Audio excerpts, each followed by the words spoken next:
In this video, we're going to go over 3 of the most common deep squat mobility drills.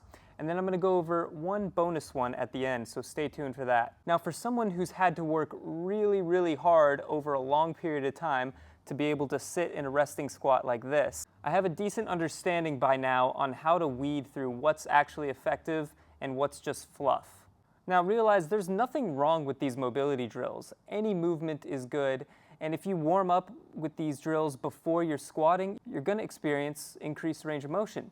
But what I consider an effective flexibility exercise is one that's going to have lasting results over a long period of time, not just acutely in the session and then go away when you cool down. Now, to actually make long-term change, we need to load these stretches, which means it's going to have a strength component, which also means you'll be able to get away with much less frequency. When I was first getting into mobility work and trying to improve my squat mobility, I probably went 3 years of just doing mobilization type of drills. And looking back 3 years prior, in the same spot where I started. So hopefully in this video I can clear up any misconceptions about squat mobility so that in the future, when you want to warm up for barbell squatting, you can just use lighter weight than you're going to be doing in your working sets. You don't have to spend 30 minutes to an hour of doing all these random mobilizations just so you could feel warm. You'll be able to just jump right in, and you'll be able to have access to this mobility cold, like I have now. The first exercise is what's called the world's greatest stretch. This is where you go into this deep runner's stretch, back leg and hip extension, and then you open up and get some thoracic rotation involved. Now, anything that is the best bang for your buck type of stretch for the whole body probably means it's not going to be very good at doing any one thing. Now, what I find most people are limited in this stretch, and especially if we want to use this to improve squat mobility, it's this front leg hip flexion. Getting your knees out and getting the hip below the knee. Okay, this requires mobility of the adductor magnus muscle to lengthen adequately. So why don't we just bias this front leg and not worry about this back hip extension or worry about thoracic extension or rotation? If you're squatting and your thoracic spine is really rounded, it's because it's following your low back. And if you have more hip flexion and you're able to push your hips more forward, your thoracic extension is going to get better on its own because it doesn't have to compensate for the lack of hip flexion. So here's how we'll make this drill more effective. Okay, we're going to use bench elevation here. So we're essentially taking the back hip out of the equation. We're still keeping it in extension, because extension of the back leg is going to help drive more anterior pelvic tilt of the front leg.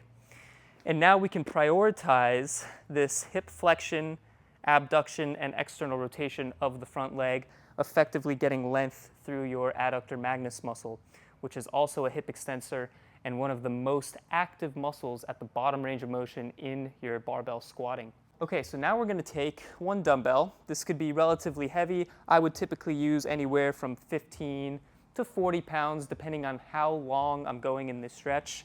Ideally, we want to shoot for around 30 to 60 seconds. So I'm going to sink as low as I can and hinge at my torso here. So I'm kind of doing this good morning type of motion. Now, I can rotate my chest away. I can rotate my chest towards, but we're just holding a strong isometric, getting deep into hip flexion on this leg. We shouldn't feel any pinching in the hip. If you do, that means you need to probably externally rotate a little bit more. My knee is directly over the ankle. I don't need to drive any dorsiflexion here because we're not worried about maximizing dorsiflexion here. We're worried about the isometric for the adductor. Okay? And hinge forward. Try to minimize any low back rounding here. A little bit is fine, but we're really trying to just crush the foot into the bench as if we're trying to resist squatting lower. 3 to 5 sets, 30 to 60 second isometrics each side. Only need to do that a couple times a week, and then of course retest your squat after, and it'll probably feel even looser than doing a crappy unloaded world's greatest stretch. Okay, next let's talk hip rotation. Specifically when I see people using this type of drill, the shin box or even the 90-90 stretching, where the front leg is an external rotation, the back leg is an abduction and internal rotation. Now, you'll see people flowing through these positions kind of like this, right? Or they'll add in a get up or a hip extension, like this. And now, typically, the people who get anything out of this drill are already very flexible and they're very comfortable in the 90-90 position. But if you are truly limited in your hip rotation, this drill isn't going to do anything for you. I mean, it's just going to feel difficult. You're going to feel very jammed when you're rotating. You're going to be using a ton of lumbar spine mobility to compensate for your lack of hip mobility. So why not just work on your rotation directly? And specifically in the context of a squat, your hip internal rotation. If you can't flex your hip well above 90 to 100 degrees, you're probably lacking hip internal rotation. You're going to need to train that specifically. Now, you could get into something like the 90-90, rotate back, and maybe do some contract relax. Not a bad strategy, okay? There's worse things you could do. And especially with your hands back, you could be very isolated in this hip. You don't have to worry about trunk compression here to hold yourself upright. But there's a better way we can do this that's very accessible to all levels, and it drives much more of a strength stimulus through the hip external rotators, the muscles that prevent internal rotation from happening. And it typically leads to more lasting progress in hip internal rotation, but also your ability to squat deep and improve hip flexion. Okay, we're going to set up in a half kneeling position. I have my foot, the inside of my foot, my back foot, placed against a heavy kettlebell. This could be a heavy box, it could be a squat rack, it could be the corner of a door. Whatever it is, it just needs to be heavy enough to anchor the inside of the foot. So I'm going to get into a half kneeling position. Now, we don't want to treat this like a hip flexor stretch. I'm not trying to squeeze my butt, drive my hips forward, feeling a stretch in the front of the hip. If anything, I want to go into a little bit of hip flexion here. So I'm going to anteriorly tilt my pelvis.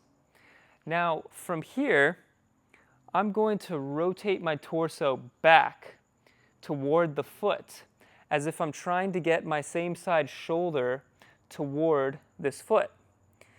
Now, this is moving me into internal rotation from a pelvis over a fixed femur standpoint. Now, when I rotate, you're going to see my hip moves slightly in as well. This is going to stretch that joint capsule a little bit more. Okay, so I can do some dynamic reps rotating in and out. I can even rotate with a bit more hip flexion. You're going to feel that stretch even more. Drive the inner part of my foot through the kettlebell to come back. So I'm strengthening those hip external rotators at end range and internal rotation. Okay, so the more I rotate and get my hip back toward the foot, we're getting into deeper levels of hip flexion and internal rotation. You can also load this with a dumbbell or a weight plate.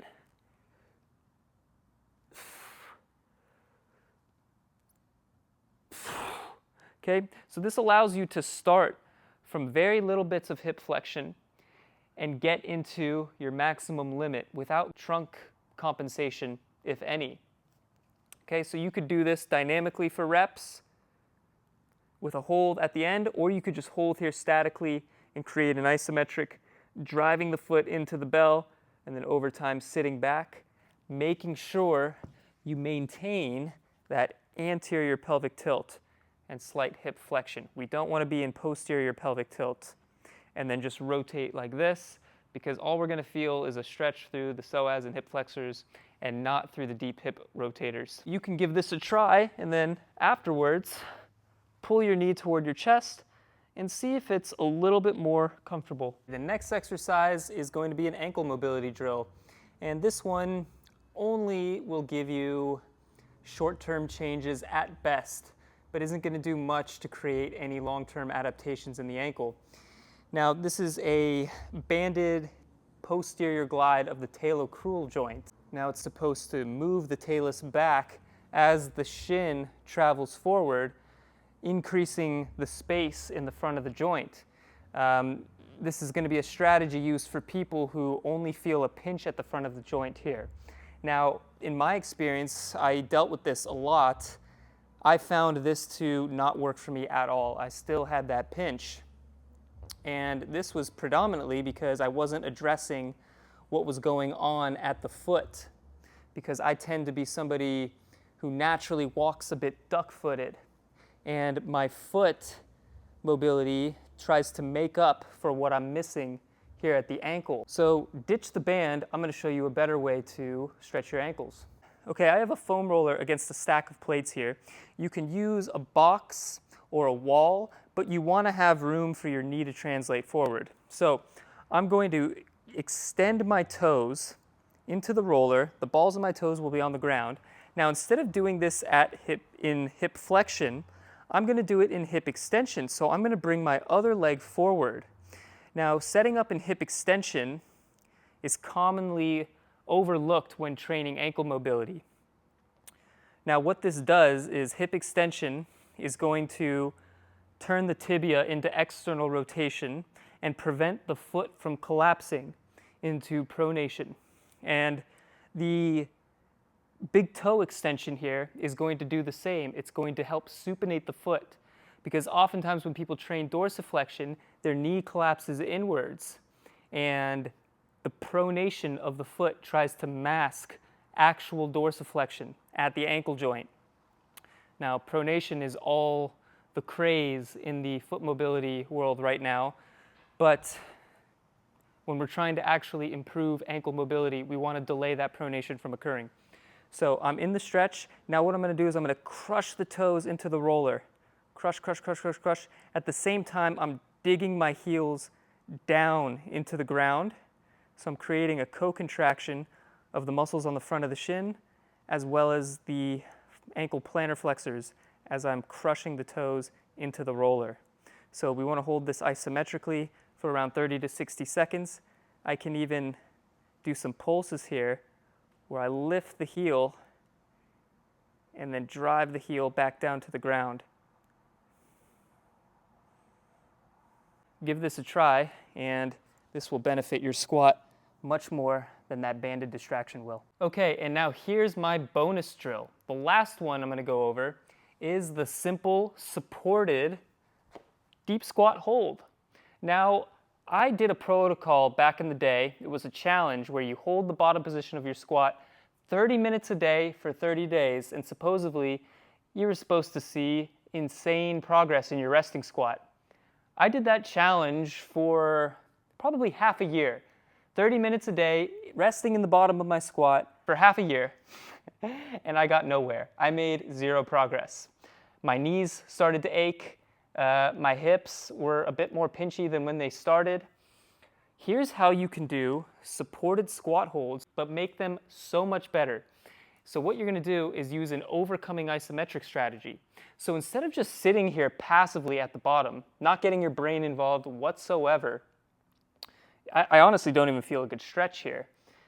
You're going to start from the top, go down just to the point where you start to feel your low back start to round. So we're just going to maintain as much anterior pelvic tilt as we can. Get nice and close to the squat rack. And now instead of just supporting yourself here, you're going to attempt to rip the squat rack out of the ground. Pull, pull, pull, pull, pull. Relax, and then you could try to sink a little bit lower. Rip it out of the ground. At the same time, you're trying to squeeze your hip flexors. You're trying to pull your hips closer to the pole. Anywhere from 5 to 10 seconds, and then you can rest a little bit lower. And again, I'm actively trying to pull my knees over my toes as well. So here, you're performing this overcoming isometric to really strengthen the front of the hips. You're strengthening the hip flexors, the abs. You're even creating a co-contraction by matching this pulling force with a pushing force, driving your foot into the ground, similar to the first drill I showed.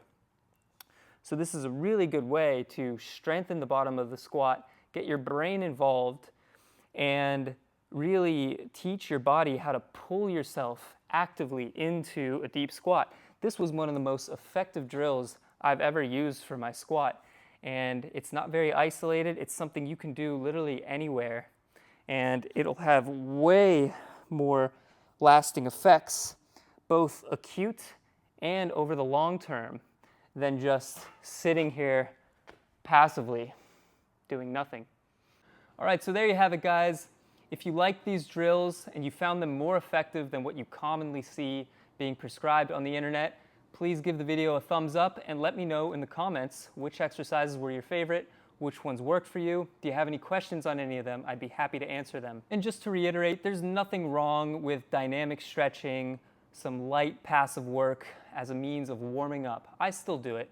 But if you find yourself doing 30 to 60 minutes of warming up just to get into your strength work, you're missing the point, and that probably means you need to spend dedicated time doing increased number of sets and training some of these mobility drills as a strength stimulus within your programming. They shouldn't just be these drills you're warming up with. They should be integrated into your program as a strength exercise. And again, only need to do these 1 to 3 times a week, 3 times at maximum, because your body needs to recover, your connective tissues need to recover. We don't need to be doing these drills every single day. So if you find yourself mobilizing your body every single day, again, it's fine if you just want to feel good, but you look back at yourself 2 years ago and you have the same squat mobility than when you started, then something needs to change. Hopefully this made sense. Until next time, stay supple.